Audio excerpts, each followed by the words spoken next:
I want to go and give a special thank you to Dr. John Duke Anthony.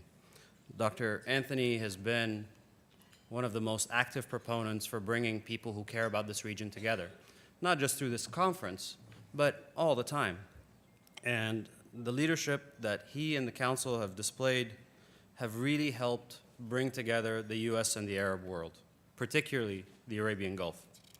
The great programs that have been organized by the National Council, such as the Model Arab League and the Study Abroad programs, really help build very important bridges between the United States and the Arab world. When we talk about the Middle East, it's too tempting and too easy to focus on the challenges and on the problems. So I genuinely appreciate the Council's efforts to highlight the best of the Arab world and to encourage and to expose Americans to the very best of our culture, our people, and our leaders. It's incredibly important to show how we are building a more positive path forward for our future. And Dr. Anthony, I want to say this on behalf of everyone here, thank you. We are grateful for everything you and the Council does to build these bridges every day.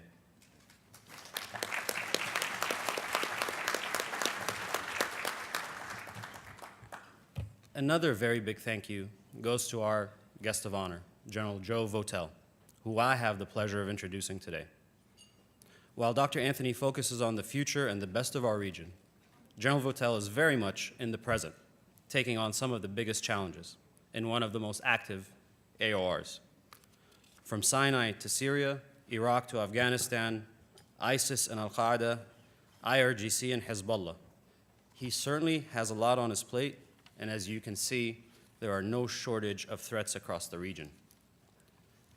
And this brings us to the Us Uae Security Partnership, a partnership that is deeply rooted in common interests and shared priorities. It was formed by political leaders, but it's CENTCOM and DoD that have been the backbone of this relationship for decades.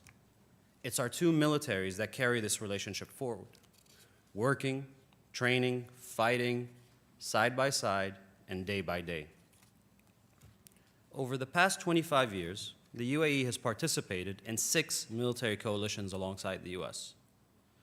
Under CENTCOM, the UAE fought with the US against the Taliban in Afghanistan. We were there on day one in the skies against ISIS. And we are together now in Yemen fighting Al-Qaeda together. This partnership goes back a long way. As far back as the late 80s and early 90s, Sheikh Mohammed bin Zayed, the Crown Prince of Abu Dhabi, forged a close working relationship with General Norman Schwarzkopf. It was actually more than a working relationship. They developed a friendship. And here we are, many decades later, where I have the privilege of introducing General Votel today. This partnership has made the UAE safer. It's made the region safer. But the point that gets overlooked far too often is that that partnership also made the US safer. Now, of course, there's much more to do, and we still have to make much more progress, even despite our best efforts against Al-Qaeda and ISIS. And as we do, another extremist threat has been gaining strength the entire time, and that threat is Iran. We welcome President Trump's new strategy to address the full range of Iranian interference and destabilization. This includes its growing ballistic missile program, support for terrorist organizations, cyber attacks, interference in each other's domestic affairs, and threats to freedom of the navigation. The nuclear deal offered Iran an opportunity to engage responsibly with the international community. Instead, it only emboldened Iran to intensify its provocative and destabilizing actions. So in this latest challenge, the US and CENTCOM can count on the UAE, along with other responsible countries, to meet the growing threat. And as we engage in these critical efforts, Emiratis sleep more comfortably, knowing that US forces under General Votel's command are helping to keep the region more secure. And Americans should also sleep more comfortably too, knowing that General Votel has the full commitment from the UAE and allied forces helping to keep America safe. Ladies and gentlemen, please join me in welcoming our keynote speaker and our friend, General Joe Votel.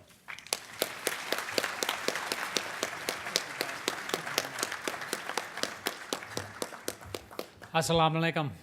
It's great to be here. Your Highnesses, Excellencies, ladies and gentlemen, thank you for the opportunity to come and speak with you this afternoon. You know, you've really made it as a keynote speaker when you get selected to come and speak after a very heavy lunch. That included a large salad, bread with butter, warm baked chicken on a bed covered in mushroom sauce, on a bed of warm mashed potatoes, and then a chocolate cake that had no less than 6 layers to it. So I know my work is cut out for me, or that you have great confidence in my ability to keep you going here this afternoon. But in any case, I'm very, very glad to be here, and I sincerely appreciate the opportunity to come here. Your Excellency, thank you very much for the very, very kind introduction, and more importantly, thank you for your personal and your country's great partnership with me and with the United States Central Command, but more importantly with the United States of America. Dr. John Duke Anthony, sir, thank you very much. Appreciate it. Mr. John Pratt, others here, thank you for the invitation to participate in this important conference with you today.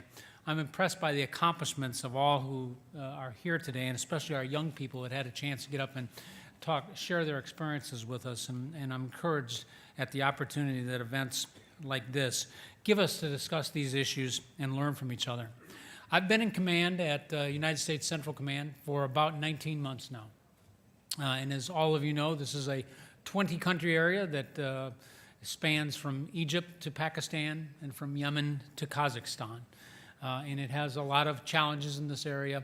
As you know, this has been an extraordinarily important region for us. And in the 19 months that I've been there, I would share with you right up front here 3 key things that I've learned in my experience here.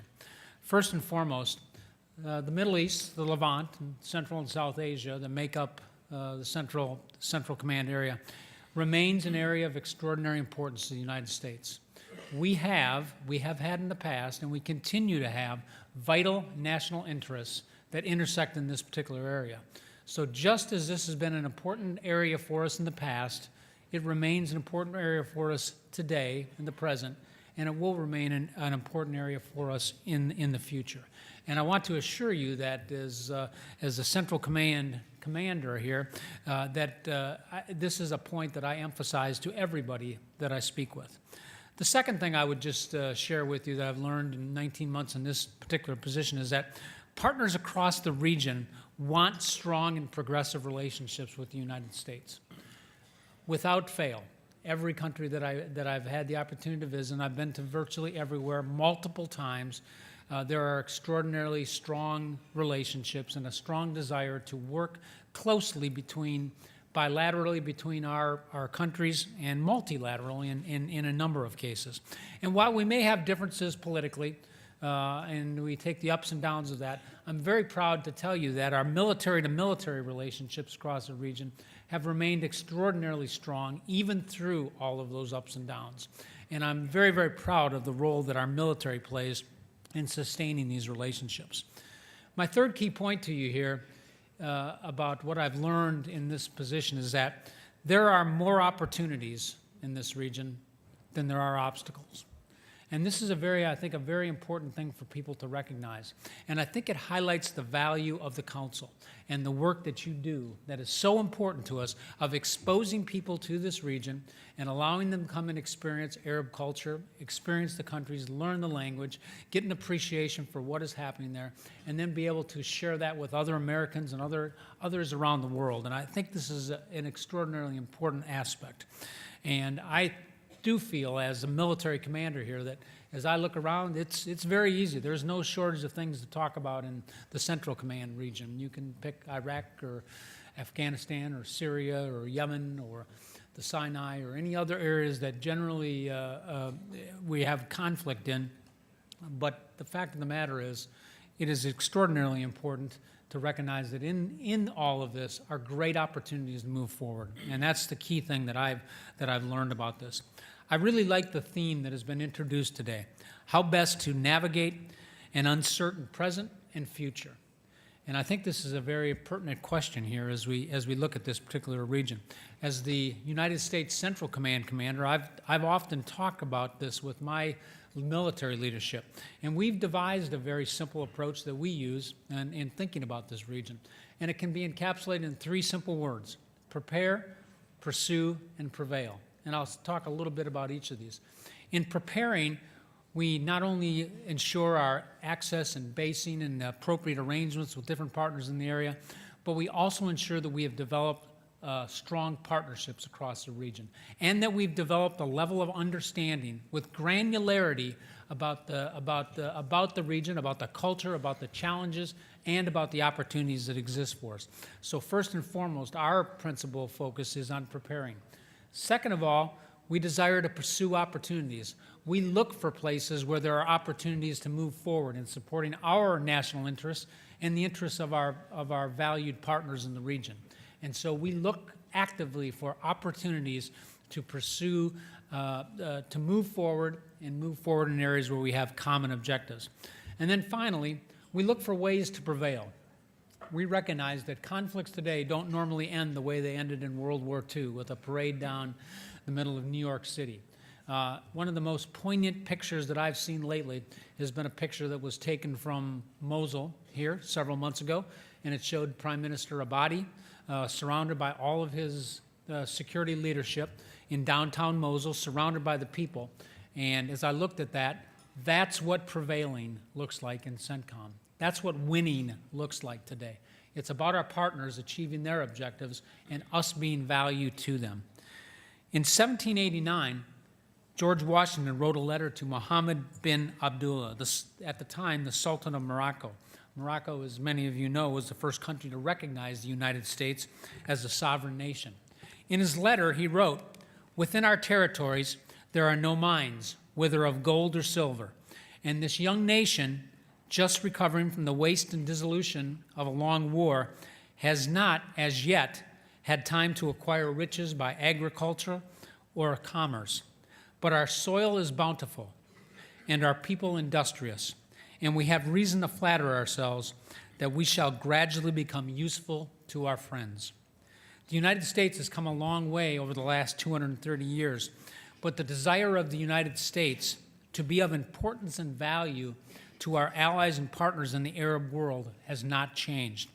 This instance clearly shows that we treasure our long-held relationships, not only in North Africa, but specifically for me and the members of the United States Central Command in the Middle East. It also underscores that now, more than ever, we will need each other to face the many challenges and opportunities in front of all of us. What I'd like to talk with you about today is the perspective of a military leader on how he is approaching and how we are approaching the concept of partnership in Central Command area of responsibility, and more broadly, across the globe with many of our partners. It is an approach born of failure, lessons learned, and expenditure of national treasure, both by us, the United States, and by our partners. As many of you know, Central Command is leading a 62-member international coalition and conducting a campaign to defeat the so-called Islamic State of Iraq and Syria, or ISIS. In both Iraq and Syria, we have largely used an approach that we call by, with, and through to achieve our military, humanitarian, and political objectives within the confines of our respective national policies. This means conducting military campaigns by employing and using and enabling partner maneuver forces with the support of U.S. enabling capabilities through a coordinated legal and diplomatic framework. And we employ this approach differently in both Iraq and Syria. In Iraq, we are conducting the campaign by supporting the Iraqi security forces with coalition intelligence, logistics, and lethal fire support through legal and diplomatic agreements with the government of Iraq and with all of our coalition partners. The number of coalition forces in the theater is relatively low and tailored to support the Iraqi security forces. The Iraqi security forces themselves have improved through this approach since the dark days of 2014.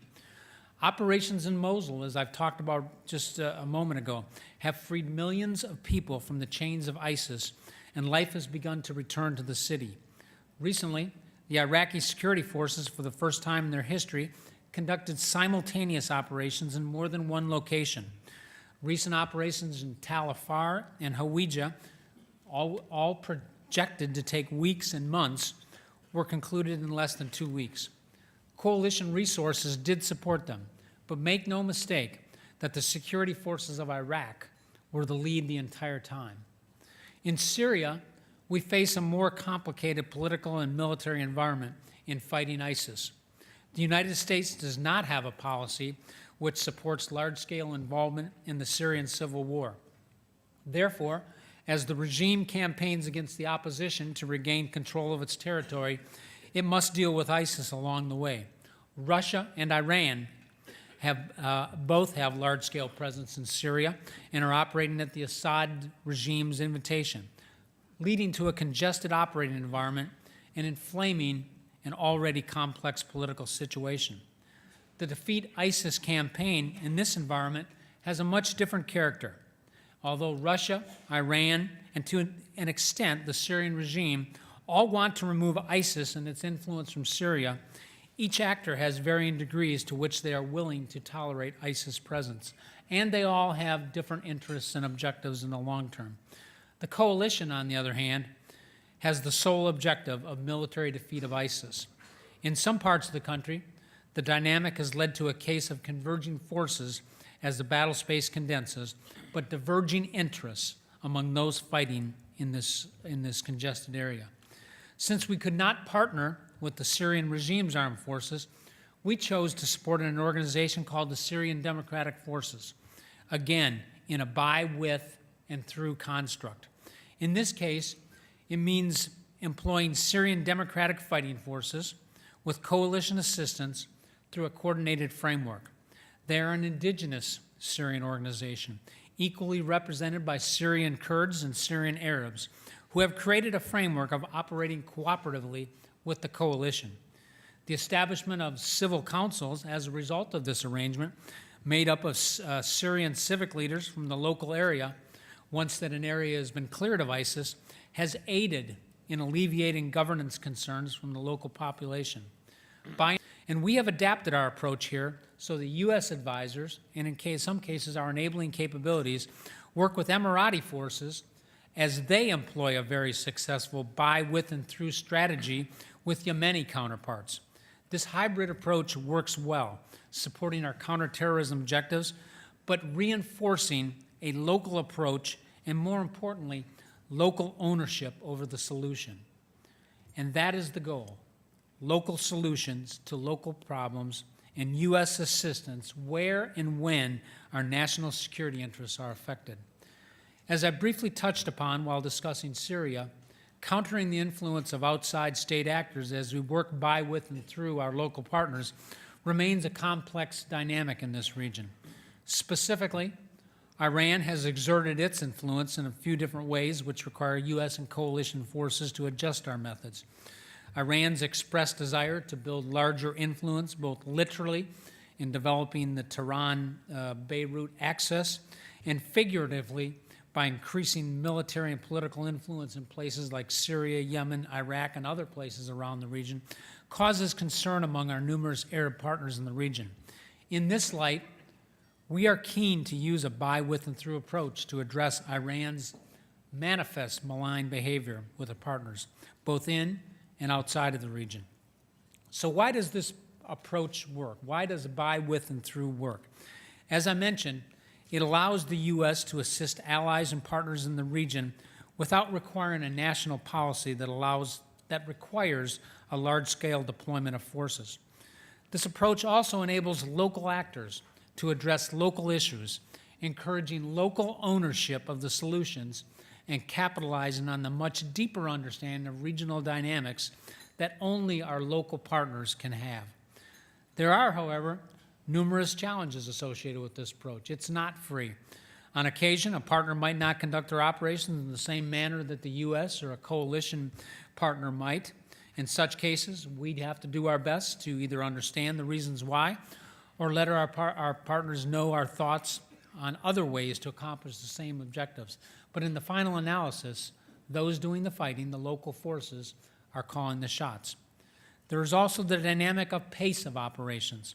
We are getting better at realizing that the operations will go at the pace of our partners, sometimes fast and sometimes slower. Whether it is slower or quicker than anticipated, our partners always have the lead. For example, just over the last weekend in the city of Raqqa, the Syrian Democratic Forces, on their own, halted operations to include the coalition's support to them to allow more of the civilian population and a number of local ISIS fighters to surrender and evacuate the city. They, because of their cultural understanding, their deep tribal relationships, realized the importance of protecting the local population with whom they wanted to work once ISIS is defeated. And as I previously mentioned, there have been operations where the Iraqi security forces have conducted that were completed much faster than the coalition forces would have anticipated. As these two examples highlight, in many, many other cases that I could cite to you, those of us who look to work closely with our regional partners must be prepared, agile, and flexible for this eventuality. Why am I sharing all of this with you? Because for the foreseeable future, coalition campaigns and the approach of working by, with, and through our regional partners is absolutely key to how many of our common objectives will be accomplished. In fact, we internally to the U.S. Department of Defense are working to see what aspects of this approach should be included into our doctrinal, training, and force management systems.